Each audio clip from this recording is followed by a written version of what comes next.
Welcome to the RocketCast. It's time to blast your sails into orbit. Hold tight. Here is your host, James Nicholson. Hey, it's James Nicholson, and I'm really excited today to have Martin Norbury, who is known as the Scalability Coach, on today's webinar and podcast. So thank you, Martin, for joining us today. Hey, hi, good afternoon, good evening, good morning, whenever you're watching this. So, yeah. Do you want to tell us so much for the invite? Do you want to tell us a little bit about for those who don't know you, who you are and what you do? Because obviously, Scalability Coach is a very unique job title. Yes, it is. And I think the first thing to say, it wasn't something that I created. Okay. My clients actually gave me that title, and when I thought about it, I thought, well, actually, I quite like that. It niches me in a market.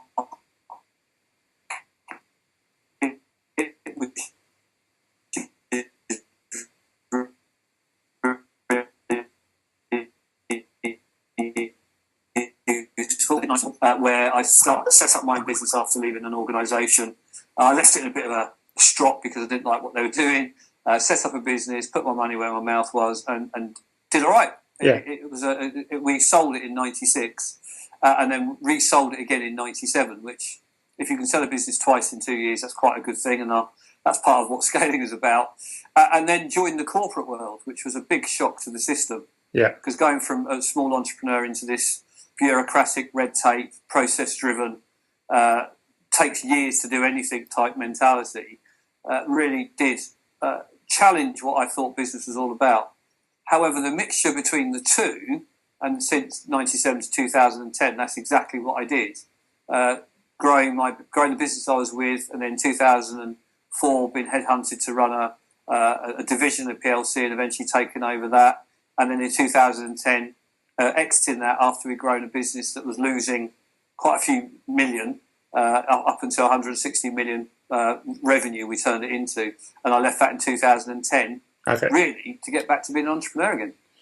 Cool. Nice one. So, bit of a journey, but interestingly, going from a small business to a big business back to small businesses again, there's lots that both sides can learn from each other. Yeah. So the entrepreneur would really help some of the big companies out there, and the big companies out there would really help the entrepreneurs. And it's actually what scale is about in some ways, is mixing those two worlds together. Yeah, cool. Okay, well, do you want to tell us a little bit about your book as well? Yes, you've just recently launched. As you can see, I'm not that au fait with being called a published author or an award-winning published author. But yeah, we launched the book in March, and it went to the top of Amazon's entrepreneurs and small business books. It's called I Don't Work Fridays. One thing I found with my clients and people that knew me across the UK is, whilst they knew me as a scalability coach, they knew me more for you're the guy that doesn't work Fridays as well. Yeah. And I don't work Fridays because, unfortunately, we lost our daughter in 2010, hence me leaving corporate world. Yeah. And we're very fortunate within 18 months to have James and Lily arrive, which are our twins. And I just dedicated my time and said, actually, I'm not going to not spend time with them as they're growing up. So Jackie and myself, we don't work Fridays. Today is not a Friday. Yeah. Even though you might be hearing this on a Friday, it is actually a Thursday. So it's my last day of the week. And that's why the book's called I Don't Work Fridays. And it's a basically proven strategies to help you scale your business. It's sort of semi-biographical, so it's about my journey and how I discovered it. And the foreword's by a well-known Australian called Daniel Priestley. His own book is the top number 3 in the, I think, all-time bestsellers for entrepreneurs. Fantastic. Have you found since that, obviously, you've stopped working Fridays, do you generally get similar amounts of work done in that period of time? And it sounds really strange, but probably slightly more. Okay. Because you have to be focused. There are 168 hours a week. But if you take your working time and your sleeping time, there's still 50 hours left. Yeah. And people generally, because every day there's another day coming, they don't look at their time as importantly as they should do. Whereas when you run a PLC or run a large business, time is absolutely critical. Yeah. And if you don't respect your own, then people don't respect yours either. So, yeah, for me, I get everything done that I need to do, And I don't work till like 11 o'clock at night as well. So by Thursday afternoon. And it's similar to like when you're going on holiday, isn't it? You're more productive that week. For those of us that do work Fridays, the day before we go on holiday, we get a month's worth of work done. Well, I seem to, at least, anyway. And why is that, Jane? It's because we've got to focus. We don't let anything get in our way. Yeah. Whereas generally we can become busy fools where we're doing everything that we shouldn't do in our business. Yeah, exactly. Peter Drucker says it absolutely spot on. You're either being effective or efficient, which means you're either doing the right stuff or you're doing stuff right. Yeah. And for me, I'd rather do the right stuff. Cool. So let's jump into some questions that we got from our audience here. We've got some interesting questions. First question is from a mutual friend of ours, Neil Humphrey, who's known as the Brand Gladiator.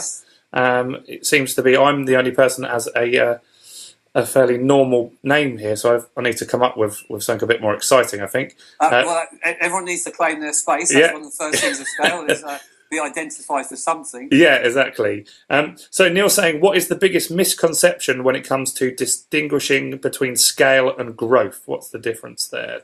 Okay, yeah. So if you look at any business, now I'm talking obviously to a lot of your audience, and I don't know the size of their businesses. Yeah.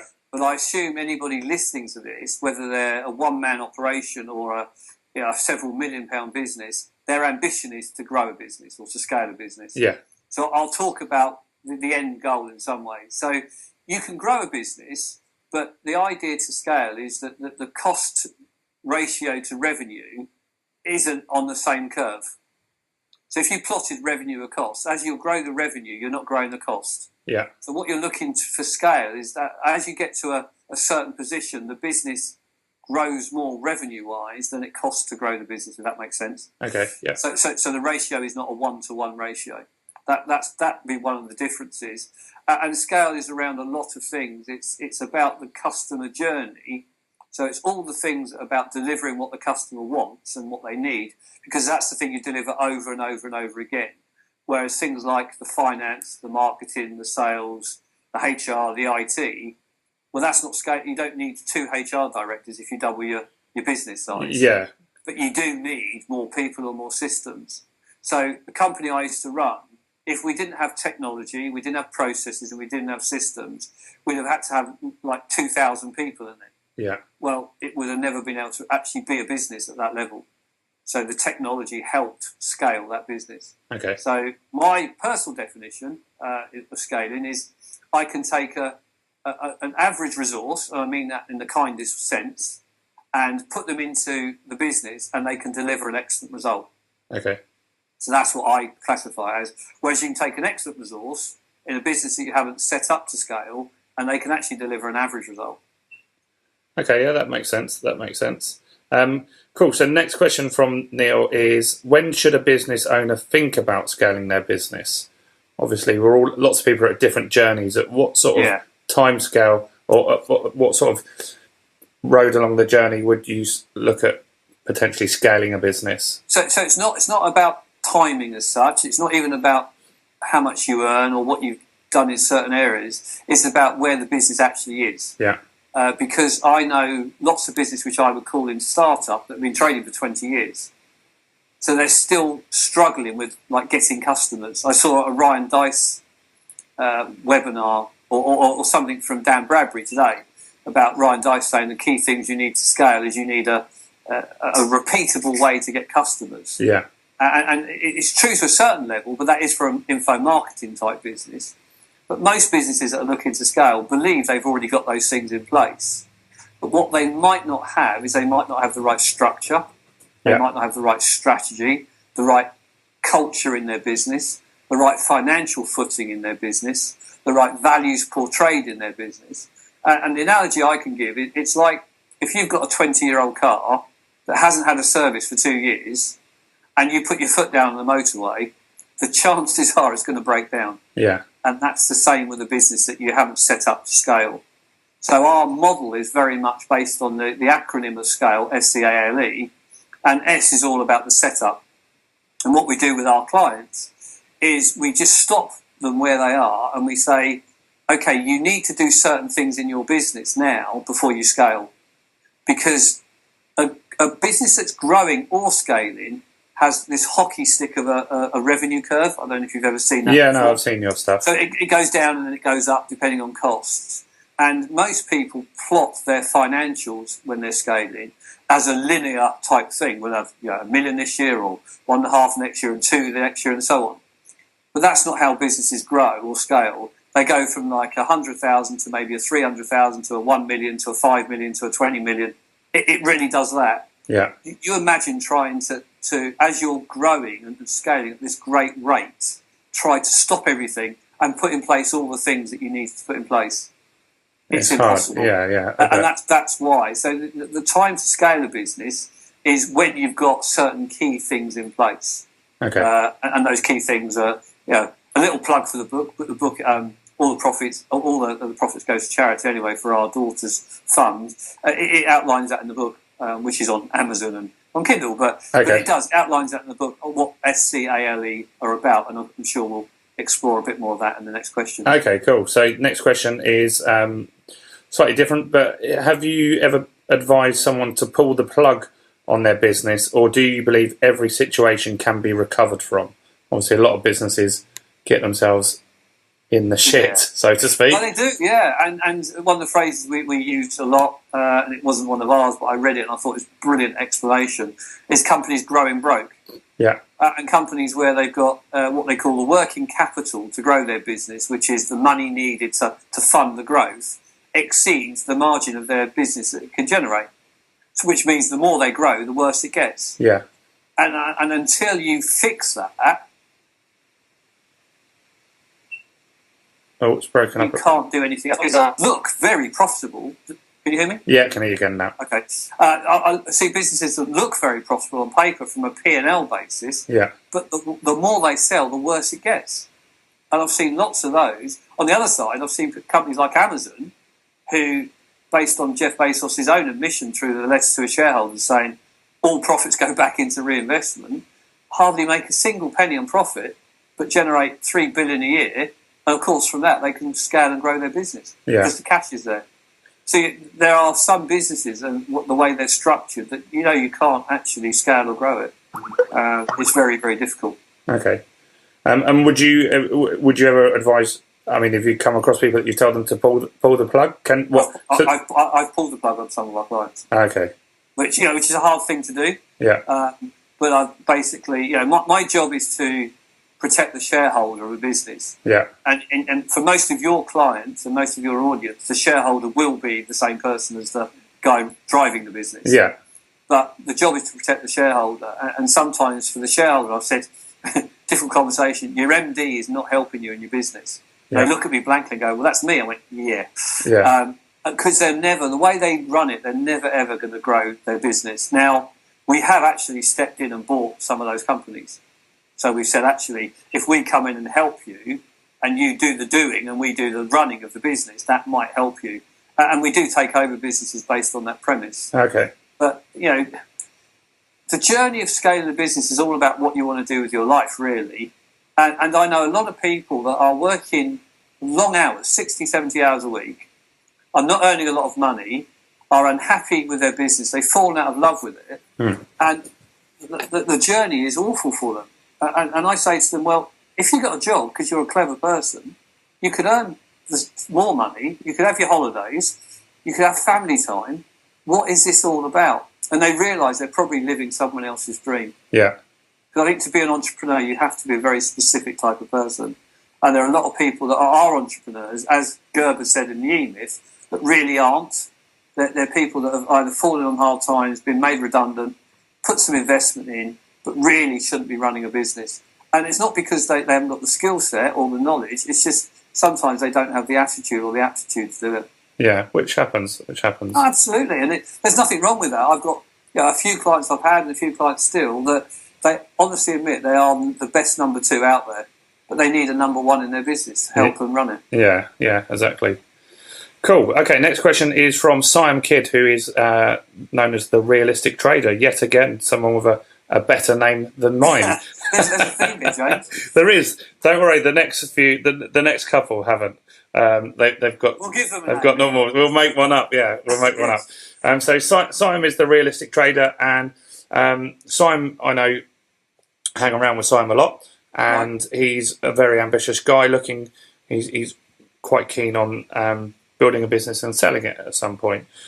So what Simon's asking is, what leading indicators do you look at in terms of company numbers? Obviously, there's lots of... For an exit? Yeah, I think mostly he's talking about an exit here, because the next question's focused on an exit. Oh, okay, so that is the first rule of scale, really, is a business is an entity to deliver value to its shareholders. And that value can be in lots of different ways, but I think the best company out there is the one you're about to sell. Whether you sell it or not, it doesn't matter, but if it's structured in a way to sell it, that would be really useful for the owner. Yeah. So that means it has to have certain things in place. It can't rely on the owner. So for entrepreneurs, a lot of them are concerned that they're too involved in it. Now, it doesn't mean say your brand is linked to it, but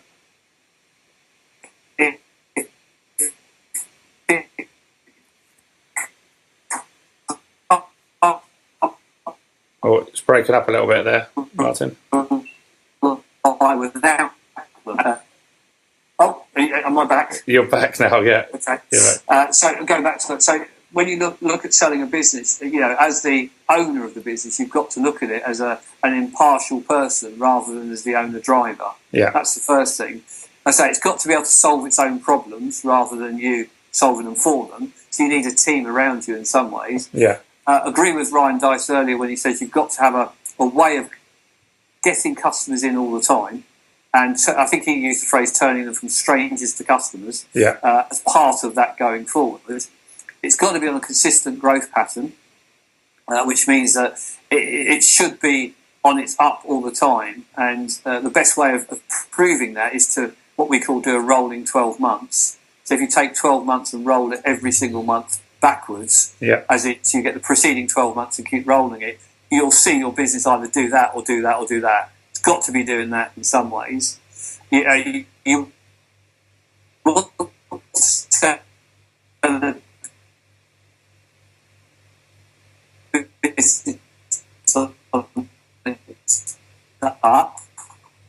Oh, it's breaking up again there, sorry. Yeah, I actually said that. I think I've lost you then because you've frozen. Yeah. You got very stunned at my answer. So what you're looking at is consistent growth around about about 12 quarters of consistent growth. Yeah. You're looking at profitability in the 15% upwards at least. Yeah. You're looking at a business that can generate income on a regular basis, maybe have some contracts, good track record. The most important thing to sell a business is you want two buyers. Okay. That sounds a bit obvious, but the reason I think WhatsApp or whatever those ones sold for the multiple billions. Yeah, because Google wanted it and Facebook wanted it. There you go. Yeah. So it's an auction then. So when you look to sell a business, when I take on a business now, a company that I'm working with, and they say they're looking at an exit, we target who we're going to exit from day one. Okay. Now, it could change, but we basically start saying, well, let's make sure they're aware of us, what's going on, and we pick 2 or 3 people in the market and we sell. Because entrepreneurs generally selling their business think they can sell it for $1 million. But the market for £1 million businesses doesn't exist, really. You're either a huge organisation that's not worth enough spending time buying it, or you're a small investor and you haven't got the money to buy it. Yeah. So you need to get it to that next stage. And what's happening in the UK market a lot at the moment is these virtual roll-ups, where companies like marketing companies or accountancy firms or IT companies are merging together, 4 or 5 of them, and of course that gives them the scale, economy, and then they can sell it for a higher ratio, PE earnings. Okay, that's interesting. So that seems to be happening as well. So there's lots of things, but the most important thing, like art, you'll get what people want to pay for it. Yeah. Next question from Simon is, when you're in the stages of exiting a company and you've made, the figures are looking good for the last 12 months, where do you find buyers? What's the best place to find buyers? Because like I say, you start off your journey from the day you decide you're looking to exit, with who that's going to be. So if it's going to be an IPO, initial offering, then potentially you want to get some investors in earlier and do some seed funding, AB funding, something along those lines, because you want a strong board, you want a strong rigor going through. Because if you take it to that level, you've got to have that. If you're going to sell to a trade, then you just start talking to the companies that you think would eventually buy you. And I've done that quite a few times. We call it a strategic alignment, but it actually is along the lines of an exit, a planned exit. So they might not know it, but you do the same. So my first ever business, I was a national distributor for a software company. Yeah. And my plan all along from the moment I started in 91, but I didn't join them until 93. For the next 3 years, my plan was to become so important to the mothership, as we called it, they'd have to buy us. And of course, that's what happened. Yeah. Cool. So really, it's about along those lines. You can go to brokers and that. There's some brokers that are quite useful, but generally I find that they know probably as much as you do. Yeah. The best thing is to find someone who's done it before and get them on board to help you do that. There's a guy I know, Guy Bartlett, who does this as I don't know if you know Guy. I've heard the name. Yeah, he basically he goes in and helps businesses that are looking to exit go and find other businesses and put them together so they get a better ratio. Okay. So it's quite a useful thing to do. Cool. So Divian Mystery, he doesn't have a grand title. He owns a property education company. Correct. Yeah, okay. And he's saying a fundamental part of growth is systemizing and improving processes so as to eliminate as many possible surprises. When creating a process of doing something that will help grow your business, how do you define when to do it? When should you always be systemizing, I take it? Yeah. So anybody that read the book will realise that scale came from me looking at everything I ever did, because one of my clients said I was a scalability coach. I'm like, what does that, what do you mean by that? And they said, well, you've got this knowledge and experience of certain things that you've helped me apply and my business has scaled. I'm like, okay. So I was not aware of how I did that. To be honest, it was one of those, like, you do something for so long, it feels like a natural thing. So I went back a little bit and looked at where this came from. And I found out it was from hobbies I had when I was younger. Yeah. Those hobbies, when you dissect them, and it's not just a hobby where I did like when I played golf and got to a 20 handicap. This was hobby where I got to being one of the best world-class type level. So I went from a complete rank amateur to a world-class. And I'm like, well, how do you do that? Because surely a business that goes from a very basic to a world-class business, that's what I want to do again. Yeah. So I dissected that, and that's where the scale comes from. So my first business venture, on the day one I sat there going, what do? I actually created little booklets of each of the different processes that I was there. Okay. So I sat there and I looked, all right, I'm doing some sales now. And I wrote down, I used this sales tool then, a CRM called Maximizer, which I don't know if it's still around. And I wrote down exactly what I was doing. So I created this form, I typed in this name, I entered this detail. And then the next time I went to sell, and because I was a one-man band, I just followed that process. And when I knew it actually really worked is in the summer. So I started the business in April 91. In the summer, I took on a couple of university graduates, and they were coming in to do selling off the page for me, because I had an advert and computer shopper and things along those lines. Okay, correct. And they came in to help basically sell, and I just gave them my sales manual, which I created as I was learning in the business. Yeah. So it to me is I was earning and learning at the same time. And I was capturing all that information.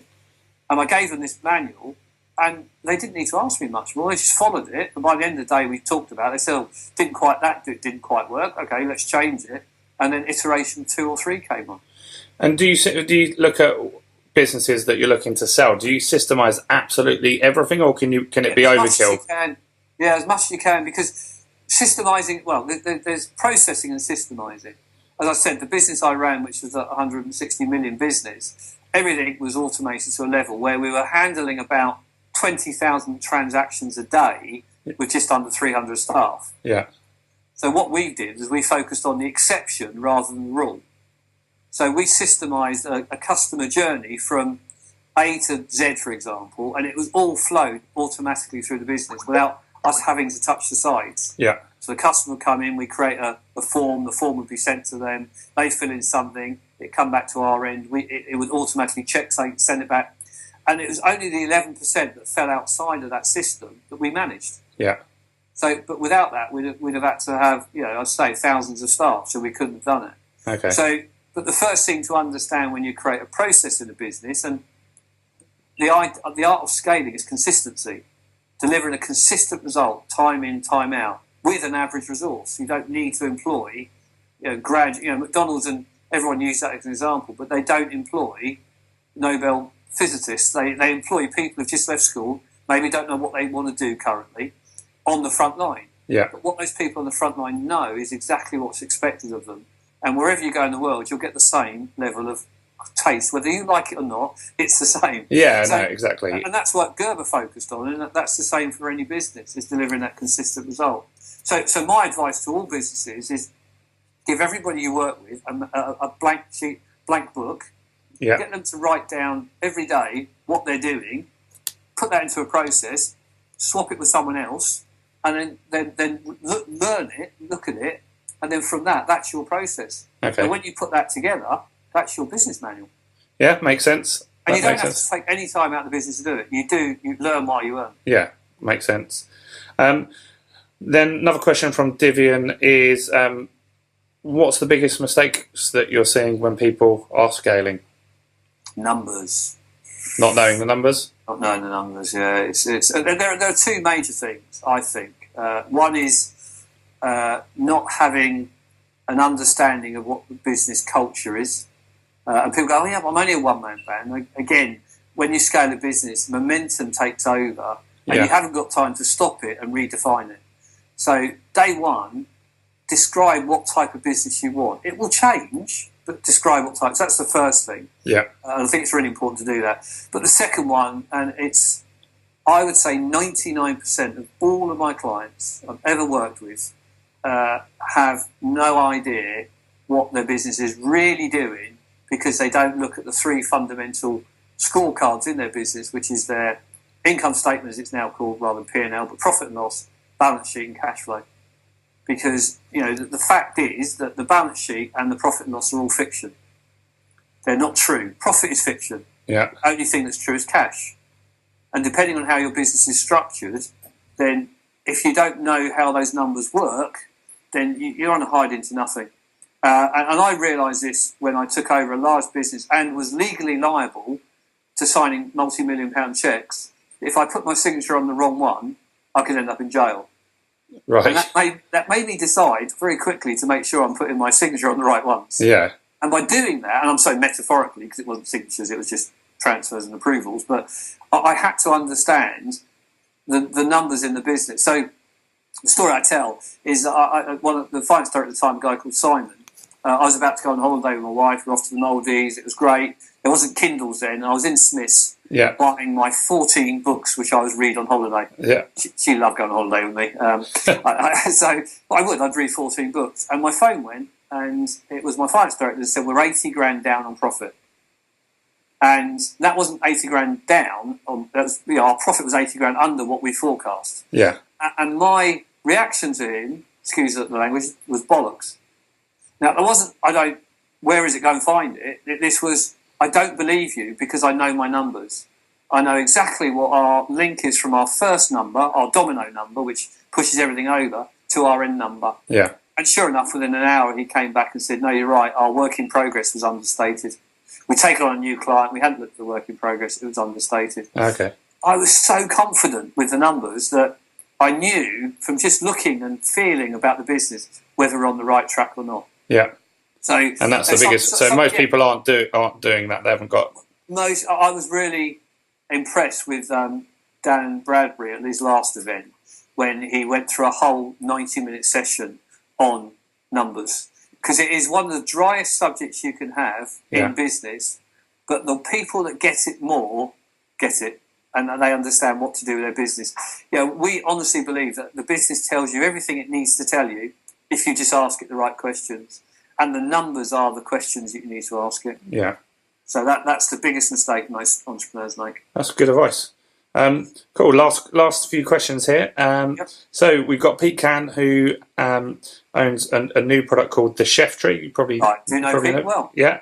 And he's saying, what tools would you recommend to help scale your business? Any for tools that you could suggest for like small and medium-sized businesses that? Yeah. So we have actually, and it might be useful for your audience. We have a website which has a questionnaire on there, and it's called it's basically the exit questionnaire. Yeah. And what it is, it's only 20 questions, but it answered truthfully, and I say that, answered about where you actually are, not where you want to be. It gives you a rating out of 100, so a percentage of where you are on your scale journey. Yeah. And linked to each of those questions are a set of tools. Interesting enough, that's the workbook our clients get. Okay. So this workbook has basically got all the tools in it. And I'm not positioning that as a sale because we are oversubscribed, and so we're not looking for clients. I'm doing this because I like to help businesses get a true value of where they are. Yeah. So, but if they go to our website, which is myadvocatementor.com. Yeah, I'll put that in a link. Yeah, / books. Is it books? I'll just check with my team. Books, yes. There is the Scale Exit Questionnaire on there. They can download that and answer. And all I'm saying is don't get disheartened with your score. Yeah. Because none of my clients are above 80, and most of them start off in the 20s or 30s. So it's a starting point, though, isn't it? Oh, they can come back and do it in a few months. Is you know your start point, whether it's good, bad. As long as you know where it is, then the next time you look at it, 9 times out of 10 it's improved.